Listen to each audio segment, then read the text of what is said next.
तो ये चीजें क्लियर हो गई किसको क्या बोलते हैं। ठीक है, अब देखिए यहाँ प्लस है और यहाँ पे माइनस है, तो ये प्लस और माइनस क्या है बोलिए फिर। हाँ क्या साइन है। अरे वो तो मेरे को भी पता है ना साइन है। क्या कहते हैं इसको, ऑपरेशन बोलते हैं ना।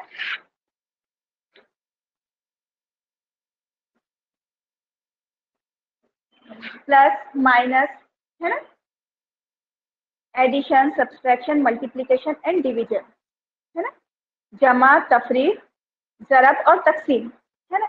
जो ऑपरेशंस होते हैं ना, इनसे ये क्या होते, ये इनसे सेपरेट होते। देखो ये कांस्टेंट कांस्टेंट और वेरिएबल है ना, यानी कि ये मुस्तकिल और ये क्या बोलते हैं उसको अददी सर। तो ये सेपरेट हो रहे, किससे हो रहे, ये अलामत से साइन से हो रहे। यहाँ भी ये क्या हो रहे, ये दोनों सेपरेट हो रहे, अलग हो रहे, किससे, साइन से। तो वो ऑपरेशन है। अब आप लोग ना, अगर आपको इक्वेशन की डेफिनेशन अब आपने जो बोले थे वो बिल्कुल रटी हुई थी ना। कितने टाइम्स लिखे थे, 10 टाइम्स लिखे होंगे ना जब फर्स्ट टाइम पढ़े होंगे तो। नहीं, पेज भर के नहीं लिखे थे, पहले पेज भर के लिखा देते थे ना। ठीक है, तो देखिए अब आपको इतनी चीजें पता होनी चाहिए ना कि सबसे पहले तो इक्वेशन क्या है। ठीक है, और इक्वेशन के साथ आपको उसमें जो चीजें आती है वो क्या है। अब आपको क्वेश्चन एमसीक्यू टाइप्स के जब क्वेश्चन रहते हैं, अब आपको इस तरह से दे देते तो आपको पता होना चाहिए ना, वो इसमें मार्क करके बता देंगे किसको क्या बोलते। ठीक है, अभी आप लोग को इतना क्लियर हुआ। अगर आप लोग कोई लिखना चाहते होंगे ना और किसी को पता नहीं होगा तो वो लिख कर रख लो। ठीक है, या फिर नहीं लिखे तो भी चलता है, क्योंकि वीडियो ये रिकॉर्ड हो रहा है ना, मैं ग्रुप में सेंड कर दूंगी। बैठना है ये।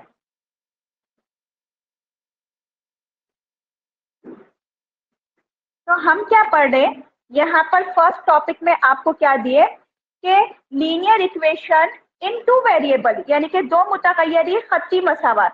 ठीक है, ये दिए। अब मैं अगर लिखूं कि linear equation in one variable, यानी कि दो मुतगय्यरी खत्ती मसावत के बदले अगर हम करें कि यक मुतगय्यरी खत्ती मसावत, अगर हम ऐसे कर दें, ठीक है, तो बोलिए क्या लिखना पड़ेगा मेरे को।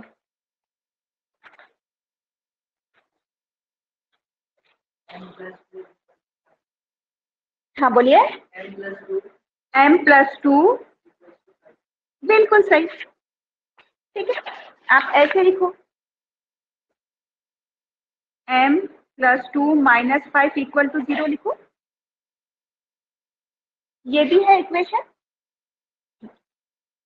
तो जहां पर वन वेरिएबल होता है, एक ही मुतगय्यर होता है, वन वेरिएबल यूज होता है जहां पर इक्वेशन में, तो उसे कहते हैं linear equation in one variable, या फिर एक मुतगय्यरी या यक मुतगय्यरी खत्ती मसावत। ठीक है, अब यहाँ पर देखिए एक ही क्या है, वेरिएबल है। अब आपको इसको पार्ट्स में डिवाइड करने के लिए बोले तो ये क्या है, ये वेरिएबल है यानी कि मुतगय्यर है। ठीक है, और ये क्या है, कांस्टेंट यानी कि मुस्तकिल, और ये भी क्या है, कांस्टेंट यानी कि मुस्तकिल।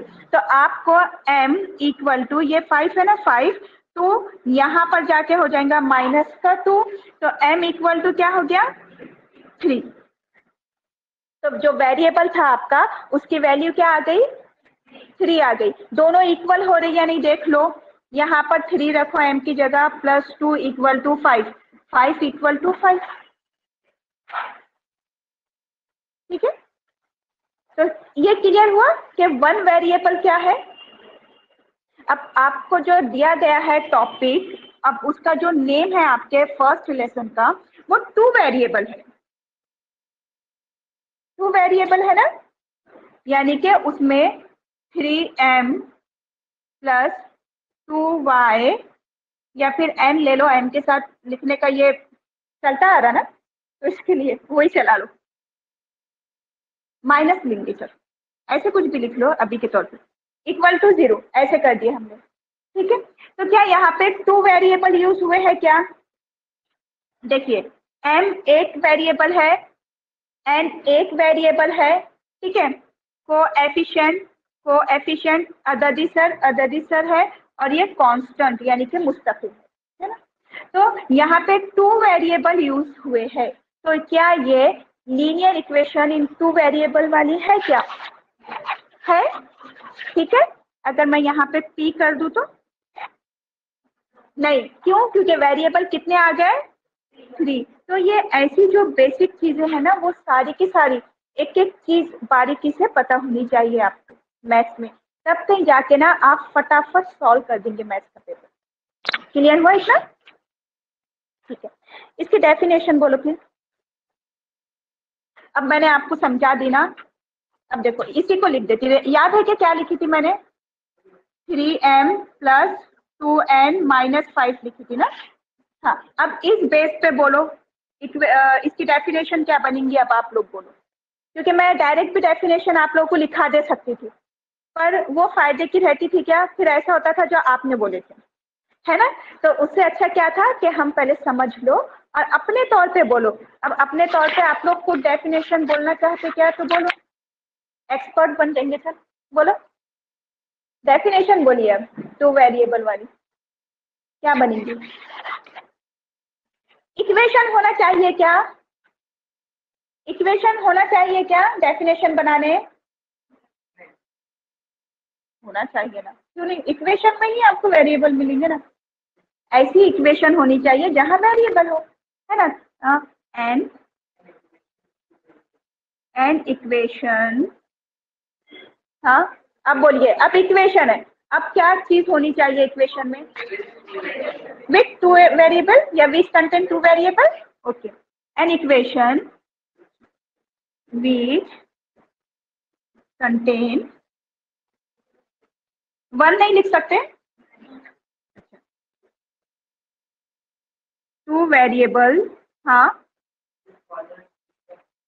Yes, is called as linear equation, है ना।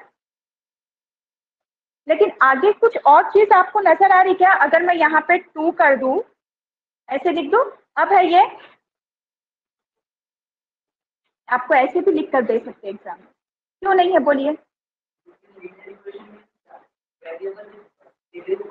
बिल्कुल राइट। के लीनियर इक्वेशन यानी कि क्या होता है कि वेरिएबल जिसकी डिग्री क्या होनी चाहिए? 1 होनी चाहिए। यहाँ पर कुछ नहीं लिखा है, यानी कि यहाँ पर 1 है। जो वेरिएबल है ना m, यहाँ जो वेरिएबल m है, यानी कि उसकी डिग्री क्या है, दर्जा क्या है? 1 है।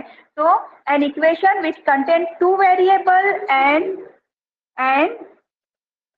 and with degree, with degree 1, ठीक है। यानी कि उर्दू में लिखेंगे ना, ऐसी मसावात जिसमें दो मुतगय्यर होते हैं और उनकी कुव्वत या दर्जा, दोनों भी बोल सकते हैं, उनकी कुव्वत या दर्जा एक होना चाहिए या एक होता है। तो ये चीज जरूरी है। अगर आपको कंपेयर करने के लिए दे दे, अब इसी को मैं ऐसे लिख दूं तो 3m² + 2n - 5 = 0। तो अब बोलिए, अब यहाँ भी 2 वेरिएबल है, ये भी एक है, ये भी एक है, 2 वेरिएबल है। तो क्या ये लीनियर इक्वेशन है क्या विथ 2 वेरिएबल?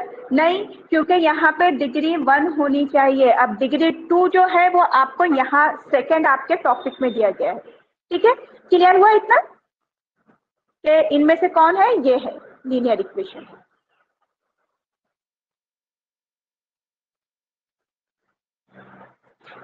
अब ये क्लियर हो गया आपको?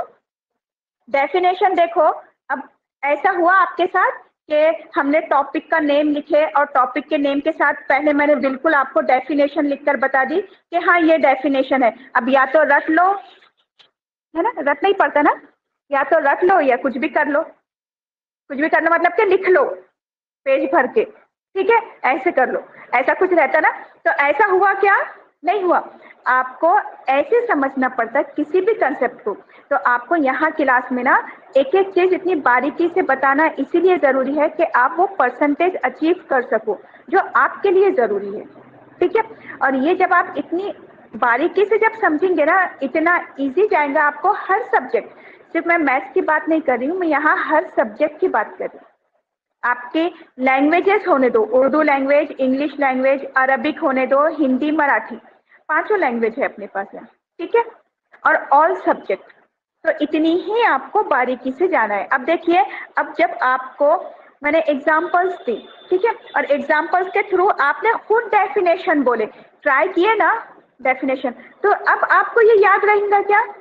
क्योंकि डिग्री पे हम रुक गए थे, वेरिएबल को आपको समझाया गया सारी चीजें। ठीक है, अब क्लियर हुआ? अगर आप ऐसे लिख देते, ये अगर मैं लिख देती आपके सामने, देखो ये डेफिनेशन है, ये इसकी तारीफ है, और ये उसके एग्जाम्पल 10-12 नीचे लिख कर दे देती।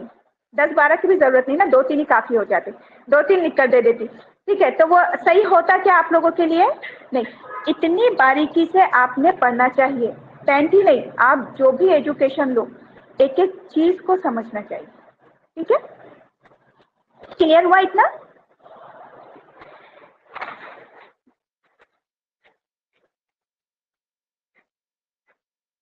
अब ये तो समझ में आ गया कि जो टॉपिक का नेम है हमारा, तो उसकी डेफिनेशन क्या है ना?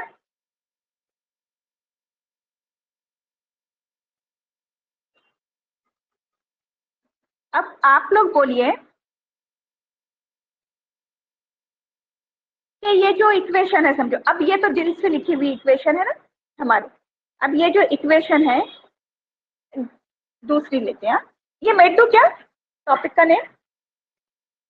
उर्दू में मेट देते।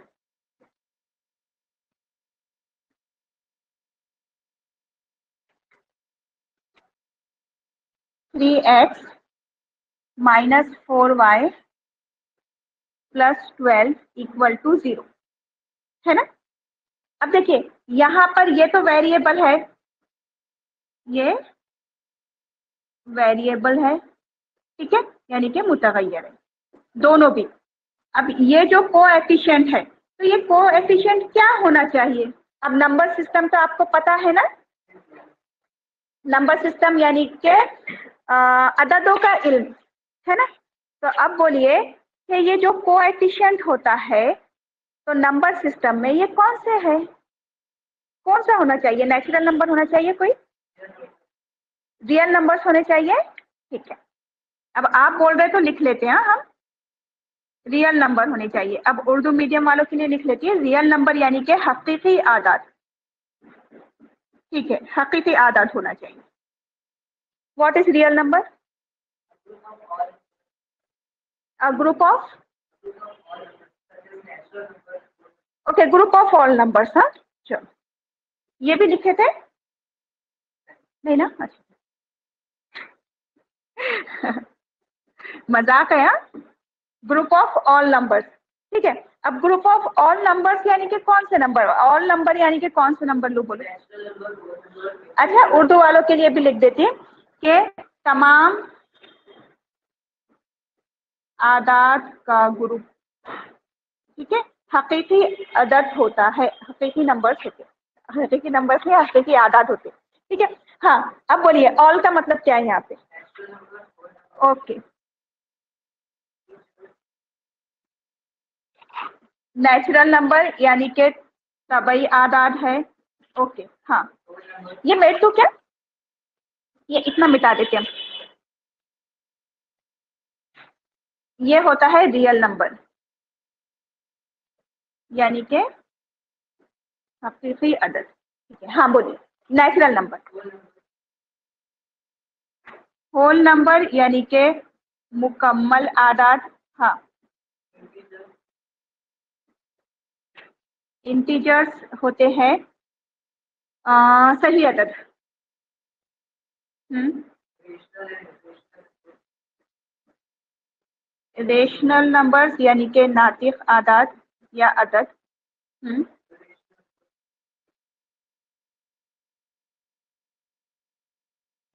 गैर नातिक। हम्म, हम्म हम्म और है, नहीं है ना? तो ये सारे क्या है फिर? ये सारे है रियल नंबर। तो रियल नंबर क्या है? All rational and irrational number. ठीक है, वो होता है real number. All rational and irrational number यानी कि तमाम नातिक और गैर नातिक आदात का जो सेट होता है वो है रियल नंबर यानी कि हकीकी आदात। अच्छा, ये ऐसे क्यों लिखूं फिर मैं, जब मैं ऑलरेडी आपको बोल चुकी हूँ और आप भी बोल चुके हैं कि all numbers, set of all numbers यानी कि तमाम आदात का जो ग्रुप होता है वो हकीकी अदद है, वो रियल नंबर्स है। तो फिर यहाँ पे ये क्यों लिखे ऑल रैशनल एंड इनरैशनल नंबर यानी कि तमाम नातिक और गैर नातिक आदात, ऐसे क्यों लिखे?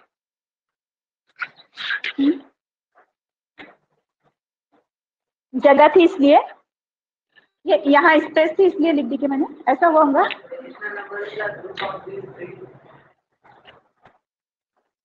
देखिए, अब ये जितने भी नंबर्स है ना, तो कहीं ना कहीं रैशनल और इररेशनल नंबर्स में आ ही जाते हैं। ठीक है, अभी मैं बताती कैसे। अब क्योंकि हम रियल नंबर पर आ गया और आपने बोले कि ऑल है, तो फिर पूरों को ही देख लो, है ना?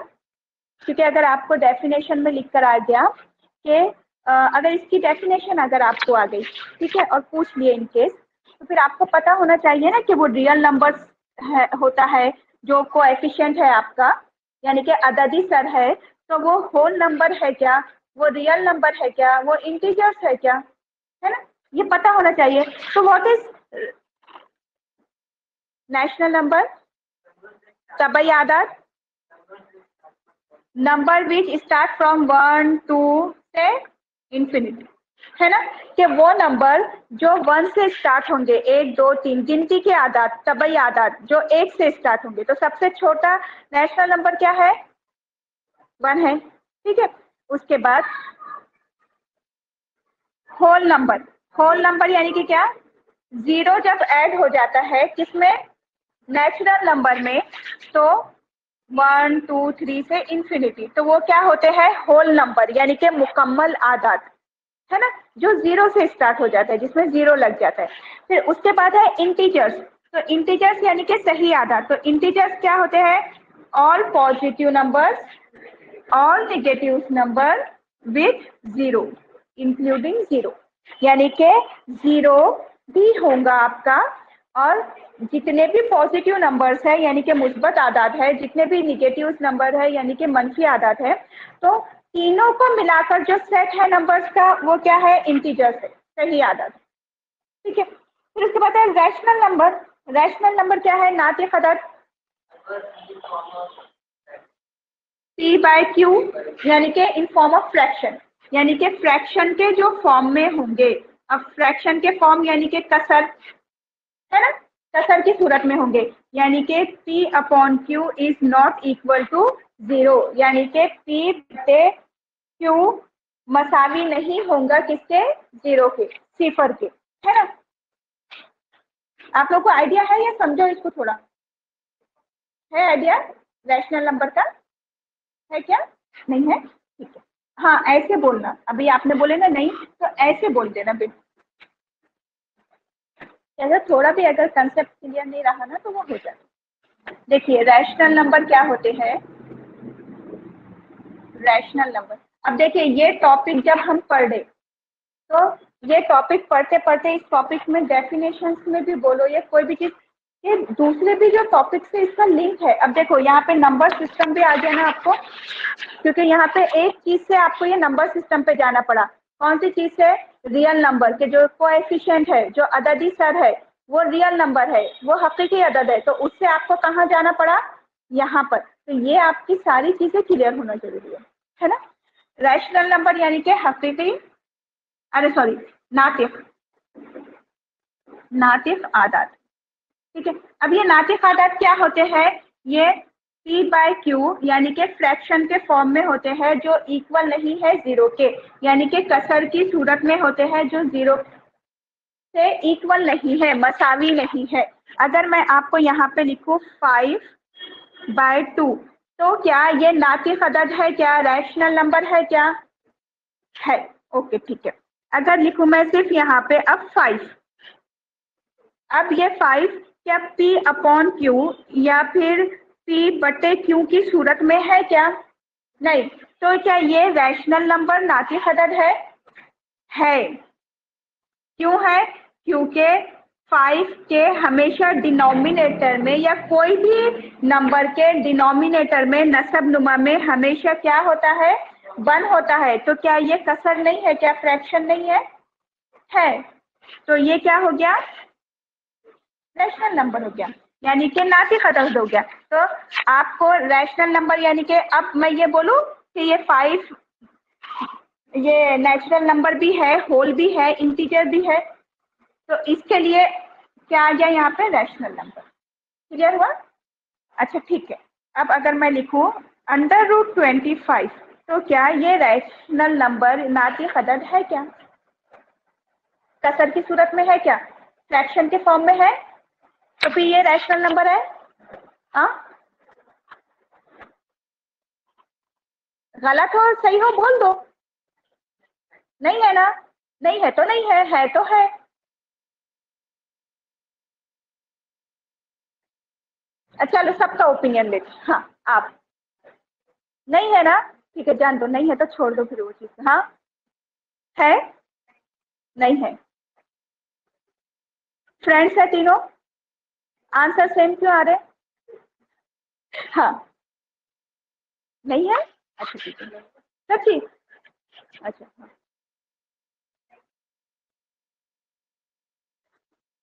मैं दो आंसर? अब मैं आप लोग की फ्रेंड तो है नहीं ना कि नहीं है बोलूंगी, है ये।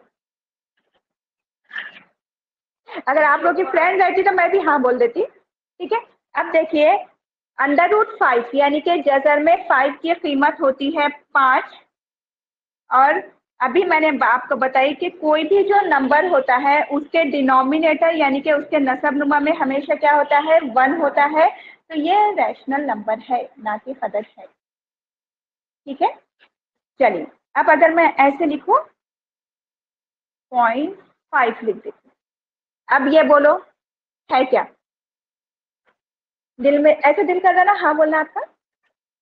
नहीं, आपकी हंसी से समझ रहा है आपका दिल कर रहा कि अब हाँ बोल देना है ना? नहीं?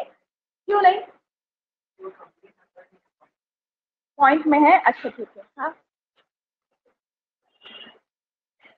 नहीं है ना?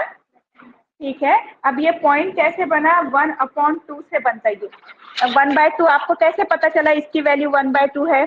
देखिए अब ये ना 0.5 है, तो ये आप यहाँ लिखना 5, ये पॉइंट हटता, उसके बदले नीचे डिनोमिनेटर में 1 आता, और उसके बाद जितने भी डिजिट्स रहते, जितने भी हिस्से रहते, उतने आप 0 लगा देना। तो ये क्या बन गया? 5/10। 5 1 5, 5 2 10, 5 1 5, 5 2 10। तो 1/2 ये फ्रैक्शन है या नहीं? तो ये क्या है फिर? क्लियर हुआ? अच्छा ठीक है, इतना क्लियर है क्या? तो रैशनल नंबर किसको बोलेंगे? इतना क्लियर है? ठीक है। अब इरेशनल नंबर देखते हैं। देखो वो रियल नंबर ने कहाँ से कहाँ लेकर आ गया। इरेशनल नंबर देखो,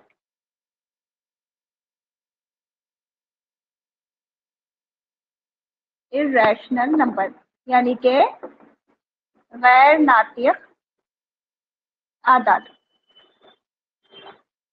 गैर नातिक आदाद यानी कि क्या है कि वो P/Q के फॉर्म में नहीं है, यानी कि P बटे Q की शक्ल में नहीं है ना? तो क्या हो सकते बोलो?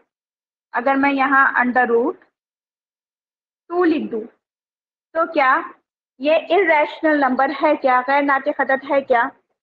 क्यों है? इसकी कोई वैल्यू ही नहीं है ना? अब आप बोल सकते क्या √2 जजर में 2 की कीमत क्या है? अगर मैं यहाँ लिखूँ √16 जजर में 16, तो आप बोल देंगे कि हाँ ये 4 है। ये 4 का स्क्वायर होता है, 4 का स्क्वायर क्या होता है? 16 है ना? यानी कि 4 का मुरब्बा क्या होता है? 16। वो मुरब्बा नहीं है। वो गर्मी के दिन है तो कंफ्यूज हो जाएंगे फिर के वो मुरब्बे की बात कर देते। ठीक है, वो मुरब्बा नहीं है अभी, वो मीठे वाला, ये उर्दू वाला है। इतना क्लियर हुआ? तो क्या ये रैशनल नंबर है क्या? नातिक अदद है। तो ये भी तो अंडर रूट है, ये भी तो जज़र में है, लेकिन इसकी ऐसी कोई वैल्यू है क्या रूट के बाद आने के बाद बनती क्या? नहीं। तो यहाँ पे कुछ और ही इसकी जो वैल्यूज आ जाती, एक्स वाई जेड आ जाती, तो इसलिए ये गैर नातिक अदद है। ठीक है, अभी क्लियर हुआ? क्लियर हुआ ना?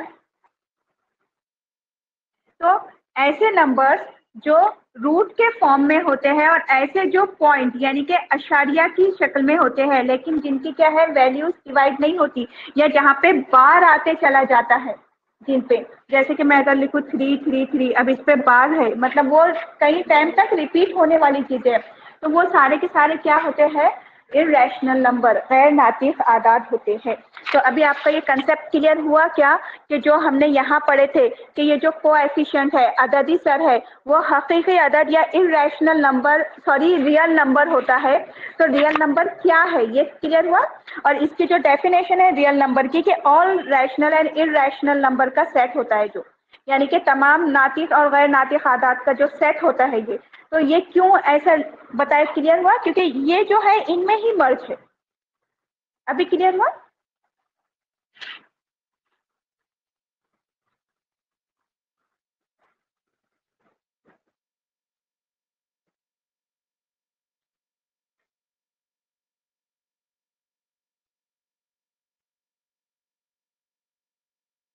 चलिए अब एग्जाम्पल देखते हैं। अब इतना तो क्लियर हो गया ना आपको, सिर्फ हमारे टॉपिक का जो नेम है वो वहां से तो चीजें क्लियर हो गई। ठीक है, अब मैं यहाँ पर लिखती हूँ 3x minus 4y plus 12 equal to 0। तो अब बोलिए क्या ये लीनियर इक्वेशन है? क्या linear equation in two variable है क्या? यानी कि दो मुतगय्यरी खत्ती मसावात है क्या? हाँ अब है ना, इक्वल भी है, इक्वल की साइन है, मसावात भी है, और दो वेरिएबल भी है, कोएफिशिएंट अददी सर भी है, कांस्टेंट मुस्तकिल भी है। ठीक है, तो ये है। ठीक है, अगर मैं लिखूं 3x minus 4y equal to 12, ये है क्या? ये भी है। ठीक है, अब अगर मैं लिखूं अंडर रूट एक्स, नहीं अंडर रूट 2 एक्स जजर में 2 X plus root 3 Y minus, minus कुछ भी जैसे बोलो, इक्वल टू 16 करो क्या? हाँ ऐसे। अब ये बोलिए ये लीनियर इक्वेशन इनटू वेरिएबल है क्या? दो मुतगय्यरी खत्ती मसावात है क्या? है। क्यों है? क्योंकि उसमें इर्रेशनल नंबर है ना? इर्रेशनल नंबर है, उसके साथ वेरिएबल भी है, इक्वल की साइन भी है, कांस्टेंट भी है, यानी कि गैर नातिक आदाद भी है, मुतगय्यर भी है, मसावात की अलामत भी है, और मुस्तकिल भी है।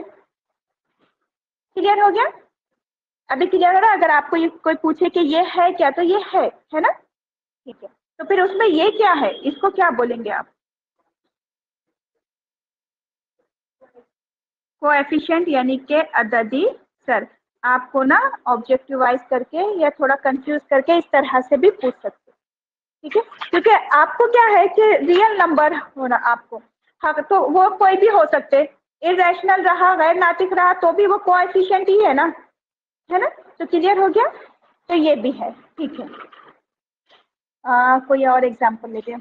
अब देखिए 4/x plus 5/y equal to 4, ये है क्या? ये लीनियर इक्वेशन है क्या टू वेरिएबल के साथ? है। ऐसा कैसा है? आ?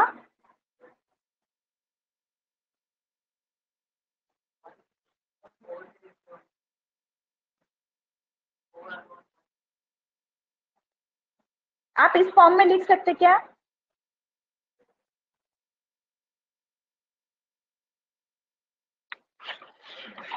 है ना, इसमें टू वेरिएबल है। अरे देखो आपकी डेफिनेशन में क्या है कि आपका जो कोएफिशिएंट है अददी सर है, तो वो रियल नंबर है, हकीकी आदाद है। तो क्या ये फॉर्म जो है इक्वेशन की, तो ये क्या हकीकी अदद में है क्या, रियल नंबर में है क्या, इरेशनल नंबर के सेट में है क्या, है ना? तो ये भी है। हो सकती क्या? अभी तो डेफिनेशन पढ़े आपने, हो सकता क्या ये?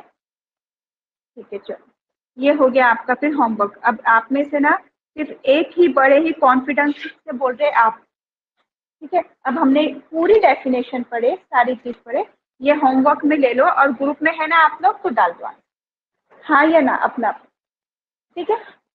चलो अब हम देखेंगे, इक्वेशन तो समझ में आ गया ना कि इक्वेशन क्या होता है, कि इक्वालिटी बिटवीन टू एक्सप्रेशन, है ना?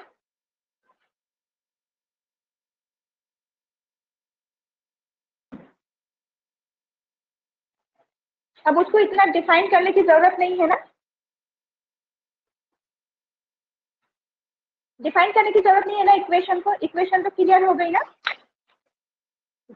अच्छा, अब ये जो अभी लिखे थे हमने 3x माइनस 4y -12 = 0। अब आपको इसमें आता है कि x और y दो वेरिएबल दे देंगे और आपको पूछेंगे इसमें से कि वैल्यूज मालूम कीजिए, लेकिन वो कब देते हैं, जब दो इक्वेशन एक साथ आती और आपको इनकी कीमत एक करना पड़ती, ठीक है? तो आपको ये हम अगले उसमें लेंगे, इसके बदले अगर मैं यहाँ पे 4x लिख दूँ, सॉरी, अच्छा ठीक है, अगर 4y भी लिख दूँ, ठीक है, तो आप इसको कैसे सॉल्व करेंगे?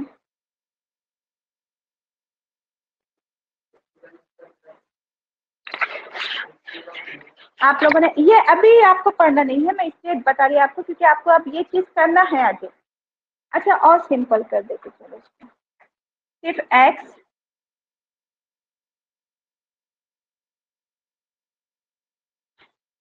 ऐसे लिख देती हूँ, 3x -4 = 10। हाँ चलिए, वन वेरिएबल का एग्जाम्पल बताती हूँ। अब आप बोलिए, नहीं, अब मैं आप लोगों से पूछती हूँ किसी एक से, वो मुझे स्टेप बाय स्टेप करा दे, ठीक है? आप करा दो। क्या करना पड़ेगा इसमें? एक काम करते हैं, वेरिएबल है उसको एक साइड ही रखते हैं। अब आपको यहाँ से x मालूम करना है ना? तो हम क्या करेंगे, ये जो वेरिएबल है ना, यानी कि मुतगय्यर 3x, इसको एक साइड ही रख देते हैं, इक्वल 10 की प्लेस पे रहेगा, है ना? अब ये -4 है ना, तो यहाँ आकर वो हो जाएगा +4 के, ऐसे कर देते, x मालूम करना है ना, तो ऐसे कर देते, क्योंकि इसके साथ तो वेरिएबल है नहीं, इसका मतलब क्या है, वो कांस्टेंट है, यानी कि वो मुस्तकिल है ना? ठीक है, अब ये क्या हो गया, 3x = 14, लेकिन आपको क्या मालूम करना है, x की वैल्यू मालूम करना है, तो x = 14। अच्छा, अब आंसर तो अलग अलग आ रहे ना, अच्छा ठीक है, दोनों लिख लेती मैं। अब आप बोल रहे /3 और आप बोल रहे कि 14 - 3, है ना, तो दोनों लिख लेती। अब दोनों में से फिर राइट क्या हो जाएगा, ये राइट है, ये राइट इसलिए है, देखिए ये क्या है, 3x, है ना, यानी कि ये यहाँ पे 3 क्या है, मल्टीप्लीकेशन में है ना, वेरिएबल के साथ ये मल्टीप्लीकेशन में है ये, और यहाँ पे क्या है, 14 है। तो ये जो 3x है जो मल्टीप्लीकेशन में ज़रब में है, वो इक्वल के जब यहाँ आता है तो वो नीचे चला जाएगा डिवीजन में, ठीक है?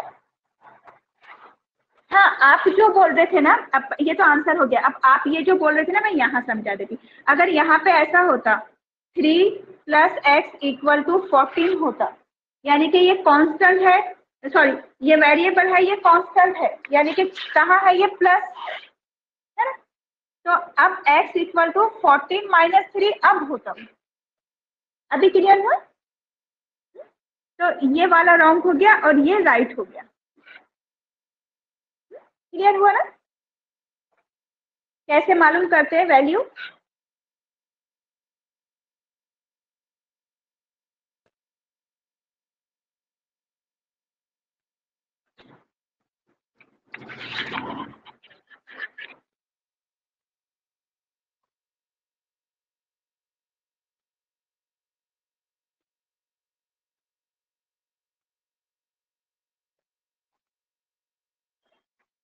कैसे करेंगे? देखिए ये 4x इक्वल कर दो, है ना, कांस्टेंट को एक साइड लाओ। तो ये जो 20 प्लस का है, तो ये इक्वल के यहाँ आने के बाद, मसावी के वहां जाने के बाद क्या हो जाएगा? +20। और ये +5 यहाँ आके हो जाएगा -5। तो 4x इक्वल टू कितना हो गया?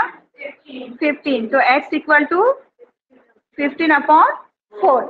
अब देखिए, अब ना अगर यहाँ पे 4 माइनस एक्स या 4 प्लस एक्स जो भी होता और इक्वल टू 15 होता, तो यहाँ पर हम क्या करते? 4 ऐसे ही लिखते, ठीक है, और ये 15 को यहाँ लाते, -15 करते, और माइनस एक्स को वहां ले जाके प्लस का एक्स कर देते, ठीक है। तो अब हमारा आंसर क्या आता? -11। 11 नहीं आता, -11 आता। क्यों? क्योंकि ये +4 है और ये -15 है। तो प्लस और माइनस, जमा और तफरीक जब एक साथ आते तो हम क्या करते? तफरीक करते ना, सब्सट्रैक्शन करते, यानी कि तफरीक का अमल करते। लेकिन उसमें भी हम क्या देखेंगे फिर कि जो बड़ा अदद है ना, जो बड़ा नंबर है उसको कौन सी साइन है, उसको कौन सी अलामत है, तो वो देखते। तो उस हिसाब से ये क्या हो गया? माइनस की साइन के साथ 11, -11। इतना क्लियर हुआ? क्लियर हुआ ना इतना? तो ये मैं आपको समझाने के लिए बताई थी कि ऐसे कब होता, ऐसी कंडीशन में होता है। ये तो हमारा आ गया राइट आंसर, ठीक है। तो ये कंसेप्ट आपका क्लियर होना जरूरी है कि मसावी के या इक्वल के अब पास जब आप जाते ना, तो फिर आप क्या करते? नीचे डिनोमिनेटर में जाता है, नसब नुमा में आप जाकर डिवीजन का अमल होता, तकसीम होता, या प्लस माइनस होता, ये साइन कैसे चेंज होती है, ये चीजें मालूम होना जरूरी है, ठीक है। तो इतना क्लियर हुआ? तो ये आज तो समझो ये सिर्फ हमारे टॉपिक के नेम के हिसाब से डिस्कशन था। अब कल इंशाल्लाह हम इसको पढ़ना स्टार्ट करेंगे, ठीक है। तो ये क्या था कि सिर्फ हमारा अलजबरा का जो टॉपिक है उसके हिसाब से चीजें थी। अब देखिए ये तो हमने आज पढ़ लिए। अब आपके जो पेपर्स है ना वो मैं आप लोगों को पहले बता देती, फिर उसके बाद मैं ऑनलाइन के लिए ना, जो लोग ऑनलाइन भी करने वाले हैं, और अब आप लोग भी ऑनलाइन भी बाद में देख सकते हैं वीडियो, क्योंकि मैं आपको बाद में बताती हूँ हमारा कैसा प्रोसीजर रहता था। ये देखिए, अब ये ना पेपर्स है, हर एक उसका पेपर है, तो कैसे आता आपको ये पता होना बहुत ज़रूरी है कि आपका पेपर कैसे आता, ठीक है। कंपलसरी है तो कहीं कहीं इंस्ट्रक्शन तो पूरे मालूम होना चाहिए आपको, है ना। तो कंपलसरी कितने टॉपिक्स रहते, कहाँ कहाँ से आ सकते, किस तरह से आते, ठीक है। ये चीज़ें होने पर आप आसानी से कोई भी सब्जेक्ट को पढ़ सकते। अब देखिए ये जैसे कि ये है मराठी, तो इसमें किस तरह से है, कैसे ये पेपर आता आपका, क्वेश्चन पैटर्न किस तरह से पूछे जाते हैं, जो आपके डिवीजन है ना, पार्ट्स है, तो वो कैसे होते, ये सारी चीजें होनी चाहिए। हालांकि पेपर देखो छोटा सा है ना। 3 आवर कितने है? 40 मार्क्स का है ना, 2 आवर, 40 मार्क्स के लिए 2 आवर दे रहे, इतना टाइम मिल रहा है आपको, काफी है ना। सिर्फ इसमें करना क्या है, आपको स्पीड बढ़ाना है लिखने की, बस। तो साल भर में वो तो कर सकते ना, है ना, उतना तो कर सकते ना। अब ये मैथ्स का है, तो मैथ्स में देखो तमाम सवालात लाजमी है करके आए हुए हैं। नहीं, ये तो साइंस एंड टेक्नोलॉजी है ना, साइंस एंड टेक्नोलॉजी, तो तमाम सवालात लाजमी है, यानी कि आपको जितने भी क्वेश्चन है सारे के सारे कंपलसरी क्वेश्चन है, आपको पूरे करने हैं। तो इसका है ये, इस तरह से कुछ डायग्राम्स हो, अलग अलग क्वेश्चन के पैटर्न है, तो ये सारी चीज़ें आपको पता होना जरूरी है। तो एक बार कभी भी कुछ भी पढ़ना स्टार्ट करने से पहले एक तो भी आप क्वेश्चन पेपर, तो एक पेपर पहले देख लेना कि कैसा पेपर है कहीं, ठीक है। अब ये तो सारे पेपर्स है, अभी जो एग्जाम हुआ था ना इसके सारे पेपर्स है।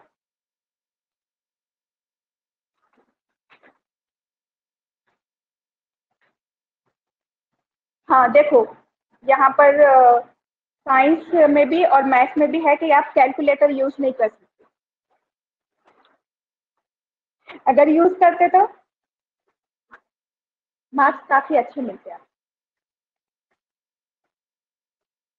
ये इंग्लिश का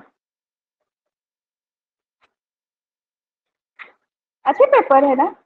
इंग्लिश में देखो सेक्शन 1 जो है आपका लैंग्वेज स्टडी पर है, ग्रामर पर पूछेंगे वो। उसके बाद सेक्शन 2 जो है वो पैसेज पर है, पैसेज पर पूछते। अब ये पैसेज कब कर सकेंगे आप, जब रीडिंग, जब रीडिंग है ना, पढ़ना आएगा, फास्ट पढ़ना आएगा। अच्छा पढ़ना भी आ गया तो चलो ठीक है, समझ में आना ना, जो पैसेज में है लिखा हुआ वो समझ में भी तो आना ना। तो समझ में कब आएगा, वोकैबलरी, जाहिर बात है कि आपके पास अल्फाज का जखीरा होना चाहिए, वोकैबलरी आपकी कि आपको वर्ड्स मीनिंग पता होना चाहिए।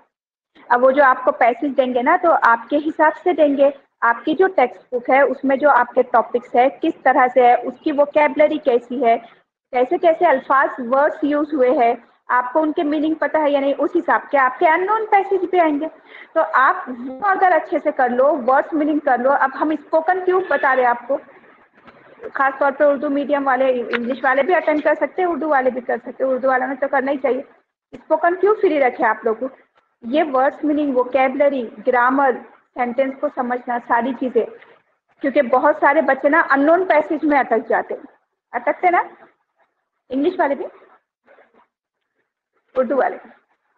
नहीं ऐसा नहीं, इंग्लिश वालों को भी होती प्रॉब्लम है ना, आती वोकैबलरी में। ठीक है, उसके बाद पोयम आती है, पोयम है, बहुत सारी चीजें हैं, बहुत सारी अदर एक्टिविटीज है पेपर में। लेकिन पेपर आप देखो कितना सिंपल है, लेकिन किसके लिए, जो साल भर मेहनत कर लेता है उसके लिए, जो पढ़ लेता है उसके लिए। ठीक है, उसके लिए ये पेपर सिंपल है। तो आप लोग क्या करो कि एक एक पेपर तो भी आप लोग ये देखो, आपका काम है कि एक एक पेपर देख लेना, फिर आपको ही देना है ना, तो आपको ही देखना पड़ेगा ये पेपर कैसे आता है। तो एक बार आप लोगों ने क्या करना है, ये पेपर को देख लेना सारे, फिर उसके बाद टाइम टेबल होना बहुत ज़्यादा ज़रूरी है आपका, क्योंकि अगर टाइम टेबल है तो आप अच्छे से पढ़ सकते हैं। ऐसे नहीं कि आज ये पढ़ ले रहे, आज वो पढ़ ले रहे। कोई भी ना एग्जाम, अभी आप लोग समझो छोटे हैं, अभी आप 10th में हैं, तो आप लोग को शायद अभी इतना नॉलेज नहीं है कि कोई भी कॉम्पिटिटिव एग्जाम किस लेवल पे और कैसे पूछे जाते। जो कॉम्पिटिटिव एग्जाम होते ना, एक काम करना, असर, अब मैंने आपको बता दी ना, यूट्यूब पर असर है नाम, मेरा नाम क्या है,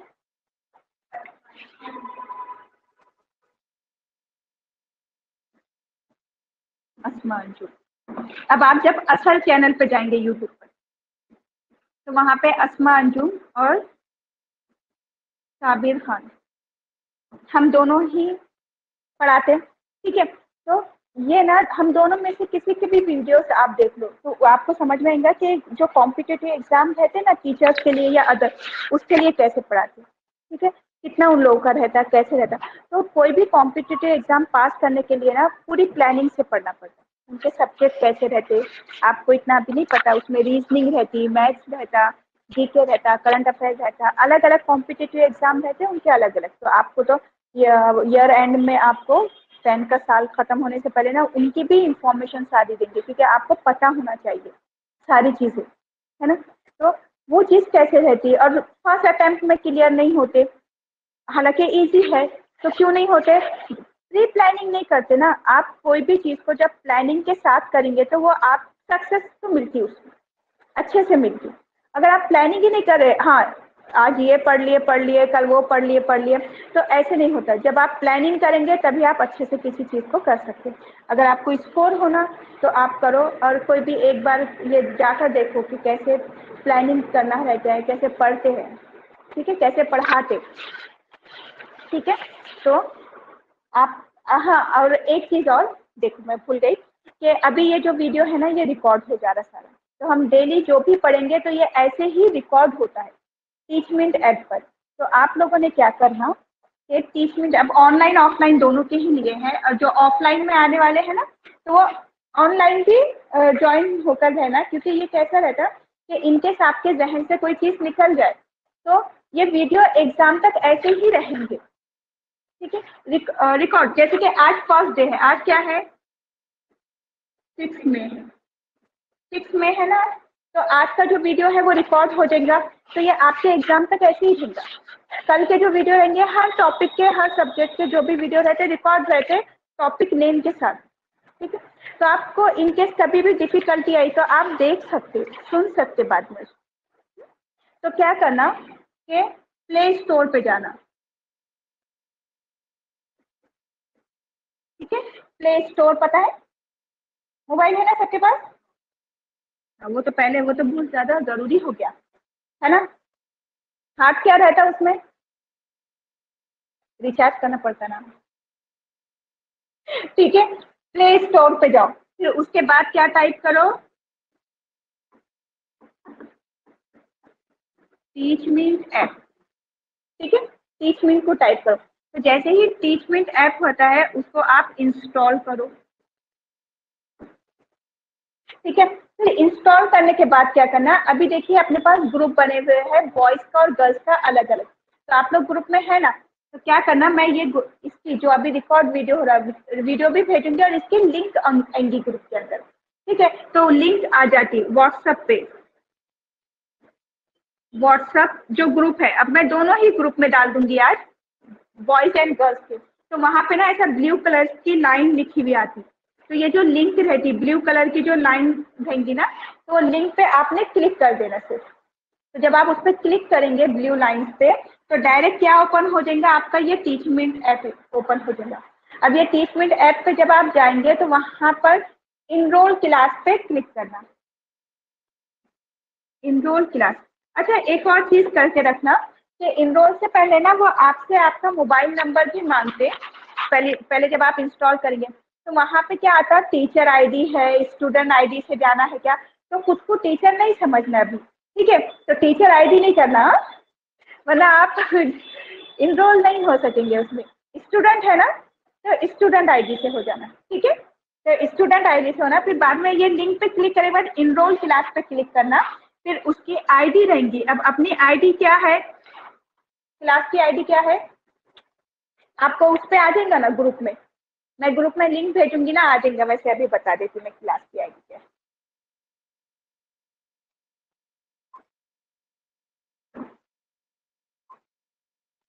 क्लासरूम आईडी और 10th मैथ्स क्या लिख करेंगे, 10th मैथ्स लिख करेंगे, तो आईडी है 7769934695। बस ये आईडी आपने क्या करना है, डाल देना उस पर, ठीक है। वैसे व्हाट्सएप की लिंक पे आईडी लिखी हुई रहती, ये आईडी डाल देना।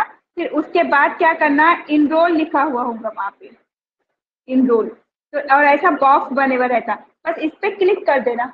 जैसे ही आप इस पर क्लिक करते तो फिर उसके बाद आपकी रिक्वेस्ट आएंगी मेरे को कि आपको ऐड होना है, तो मैं वहाँ पे आपको एक्सेप्ट कर लूंगी, तो फिर आप क्या हो जाएंगे, इनरोल हो जाएंगे उसको, ठीक है। तो आपको इतनी स्टेप करके रखना है, ऑफलाइन भी रहना आप लोग, और कुछ लोग ऑनलाइन करने वाले हैं ना जो बाहर से, तो वो ऑनलाइन करेंगे, और आप लोग ऑनलाइन और ऑफलाइन दोनों ही में रह सकते हैं। आपको डबल बेनिफिट है कि आप सामने भी देख सकते हैं और आप बाद में कभी भी, अब जैसे कि ये 6 मई का वीडियो है ना, तो ये 6 मई का वीडियो आपके एग्जाम तक ऐसे ही रहेगा, यानी कि हमारे जितने भी डेली जितना भी आप पढ़ेंगे सबके सब रिकॉर्ड रहेगा, ठीक है। इनकेस आपको अगर कोई प्रॉब्लम आई ना, वहाँ रिकॉर्डिंग का ऑप्शन रहता, जाना रिकॉर्डिंग पे देख लेना, कोई चैप्टर फिर से सुनना है, फिर से समझना है, रिकॉर्डिंग पे क्लिक कर देना, आपको पूरा का पूरा लेक्चर आ जाएगा आपके सामने, तो आपकी स्टडी में इजी आसानी हो जाएगी ना इससे, है ना। तो ये आईडी है, और वैसे व्हाट्सएप पे मैं लिंक भेजूंगी ना, तो वहाँ पे भी ये आईडी लिख कर आ जाएगी आप, ठीक है। तो इतनी स्टेप करना, फिर इसके अलावा क्या करना, ये जितने भी आज का जो मैं वीडियो भेजूंगी, और अपने व्हाट्सएप पे आपको लिंक भी आएगी है ना ज्वाइन होने के लिए, तो आपके जितने भी फ्रेंड्स हैं तो उनको भी भेजिए, और ये अपना वीडियो आपके सारे फ्रेंड्स को भेजिए, क्योंकि कल से अब टाइम क्या रहेगा हमारा, 4 से रख लेना, 4 PM, 4 PM से 6:45 PM, ठीक है। हम ऐसे रखेंगे और ग्रुप में टाइम टेबल डाल देंगे हम सब्जेक्ट के हिसाब से, तो ये कैसे रहेगा 4 PM से 6:45। यहाँ पे असर की नमाज के लिए हम 15 मिनट्स का ब्रेक ले लेंगे, असर की नमाज पढ़ लेंगे, ठीक है। यहाँ पर बॉयज पढ़कर आ सकते हैं, गर्ल्स यहाँ पर पढ़ सकते हैं, ठीक है। और उसके बाद फिर कंटिन्यू कर देंगे। तो मगरिब से पहले क्लास छूट देंगे, ठीक है। तो अब आप लोग क्या करना कि जितने भी जो वीडियो है वो तो मैं यूट्यूब पर भी कर दूंगी अपलोड। उसके अलावा जब ग्रुप में आप लोगों को डालूंगी तो आप लोग ना आपके सारे जितने भी ग्रुप्स है आपके है ना, फ्रेंड्स के है, स्कूल के है, जितने भी आपके ग्रुप है उसमें आप इसको फॉरवर्ड कर देना, ठीक है, वीडियो को अपने। और लिंक को भी कर दो, वो लिंक के जरिए भी आ सकते, ठीक है। तो अभी हम थोड़ा यहाँ पर रुक जाते हैं नेक्स्ट लेक्चर के लिए। अच्छा, ज़्यादा से ज़्यादा इसको शेयर करो।